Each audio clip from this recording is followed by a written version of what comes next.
Assalomu alaykum hurmatli do'stlar. Uchastkavoy terapevt, vrach nevrolog, vrach kognitiv psixolog, manual terapevt doktor Sherali sizlar bilan. Azizlar, bugun vazn tashlash haqida ma'lumot beraman. Semiz insonlar ko'payib ketyaptimi? Ko'payib ketyapti. Dietologlar bu kabi insonlarga ozish uchun marafonlar taklif qilyaptimi? Taklif qilyapti. Dietologlarga qarshi emasman. Marafonlarga ham qarshi emasman. Ushbu marafonlar to'g'ri o'tkazilsa. Zero inson uzoq masofadan turib o'zini ishini bemalol qila olgan holda ozishi mumkin. Faqat ishda haqiqat bo'lishi kerak. Ishda ilm bo'lishi kerak. Yolg'on bo'lishi kerak emas. Endi bemorlarga savol. Siz ozmoqchi bo'lsangiz, sog'lom ozishni istaysizmi yoki qaysi yo'l bilan bo'lsa ham tarozida vesingiz kam chiqsa bo'ldimi? Bu birinchi savol. Menimcha siz sog'lom ozishni istaysiz. Ikkinchi savol. Siz ozish jarayonida qisqa muddatli natijaga erishishni istaysizmi yo uzoq muddatli natijaga erishishni istaysizmi? Menimcha sizga uzoq muddatli natija yoqadi. Shu ikkita savolga javob bering. O'zingizdan bir shu savollarni so'rang. Azizlar, mana shularni hisobga olib 10 kunda 10 kilo vazn tashlash xatodir, meditsinaga to'g'ri kelmaydi, ziyondir. 10 kunda 10 kilo vazn tashlash xatoligini, bir oyda 20 kilo vazn tashlash xatoligini bu dietologlar ham biladi. Kitob o'qigan bo'lsa biladi. Azizlar, kim bitta narsa bor. Siz oxirgi natijangiz, oxirgi maqsadingiz nima ekanligini aniq bilib olishingiz kerak. Misol, siz 120 kilosiz, 30 kilo vazn tashlamoqchisiz. Maqsadingiz 30 kilo vazn tashlash. Siz shuni 30 kiloni bir necha bo'laklarga taqsimlab oling, bo'lib oling. Tushundingizmi?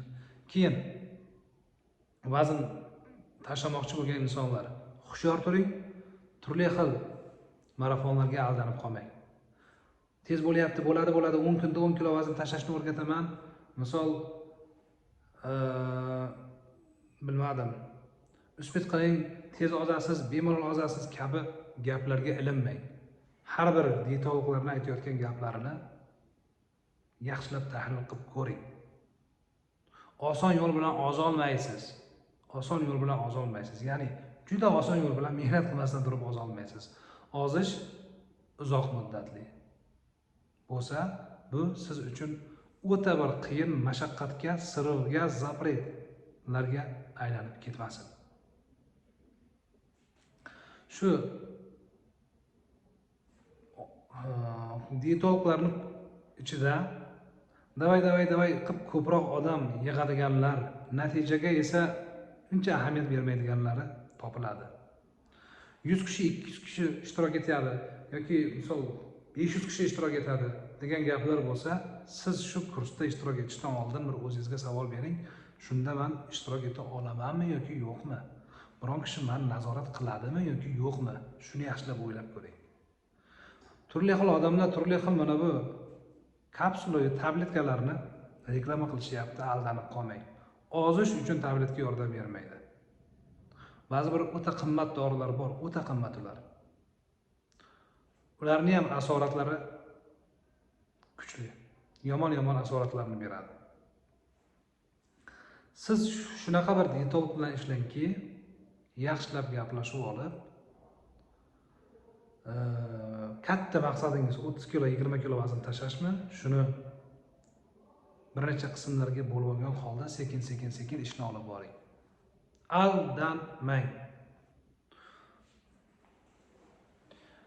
Dietalarni bilmam 95% odamni, undan ham oshiqroq odam eplay olmaydi. Nega? Потому что они переоценивают свои способности. Ular dietaga amal qila olaman deb o'z imkoniyatlariga haddan ziyoda baho berishadi. Aldanib qolmang. Sevimli aktyoringiz yoki aktrisalar yoki biron bir xalq tanigan odam, podpischisi, obunasi ko'p odamlar uni iching, mana bunday qiling desa o'ylanib ko'ring. U odam mashhur bo'lgani uchungina ishonib ketmang. Aytayotgan gaplarimni ba'zi birini yoki ko'pini mumkin bilsangiz. Gap sog'liq haqida ketyapti. Bu marafonda ishtirok etadigan semiz insonlarning dunyoqarashi har xil, maqsadlari har xil. Ba'zi birlari 30-35 yoshli erkaklar bo'lsa, ancha-muncha tavsiyalarni qila oladi. Lekin 50 ga kirgan yoki 60 ga kirgan tizi bo'g'imi kasal bo'lsa-chi, u tavsiyalarga ancha amal qila olmaydi. Tushundingizmi? Sog' salomat bo'linglar, aldanib qolmanglar. Endi bir misol keltiradigan bo'lsam, siz 10 kunda 10 kilo tashlashingiz uchun asosan yog' hisobiga ozasiz. 10 kunda 10 kilo vazn tashlash yog' hisobiga sog'lom ozaman desangiz aqlga to'g'ri kelmaydi. 1 kilo vazn tashlash uchun 7500 kilokaloriya jir erish kerak. 1 kilo jir yog' kamayishi uchun. 1 kilo uchun 7500 kilokaloriya. 7500 kilokaloriya degani bu 15-20 soat piyoda yurish degani. 15-20 soat piyoda yurish degani. 10 kilo yog' degani esa bu 75.000 kaloriya. Siz kuniga 1000 kilokaloriya qilishingiz mumkin.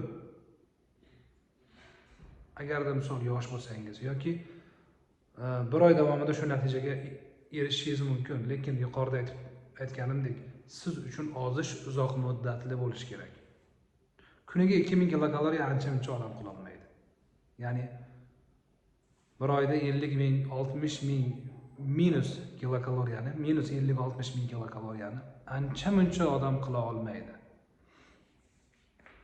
Ko'p odamlar shu 20 kilo tashladim yoki 10 kunda 6 kilo tashladim deydiganlarning ko'pi suyuqlik evaziga ozishyapti.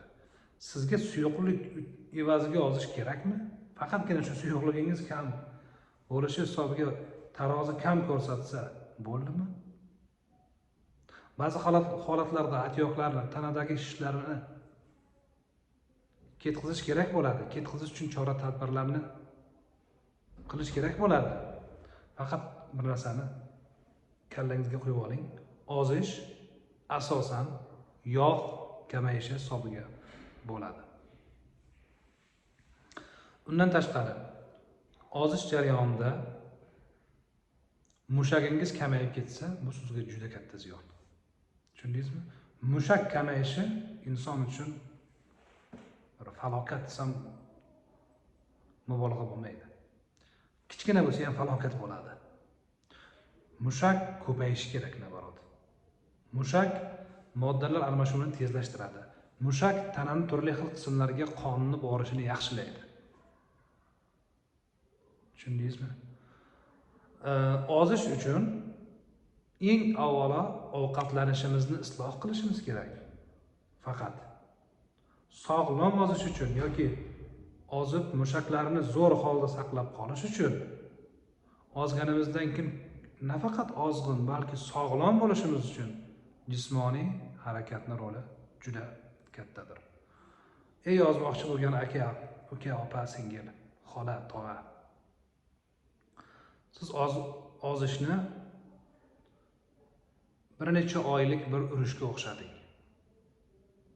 Ya'ni osongina bunday bo'ldi ozaman deydigan narsa emas. Siz mas'uliyatni o'z qo'lingiz, mas'uliyatli bo'ling. Keyin shunday ozish rejimiga moslashingki, bu rejim sizni qiynab qo'ymasin. Sog' salomat bo'linglar.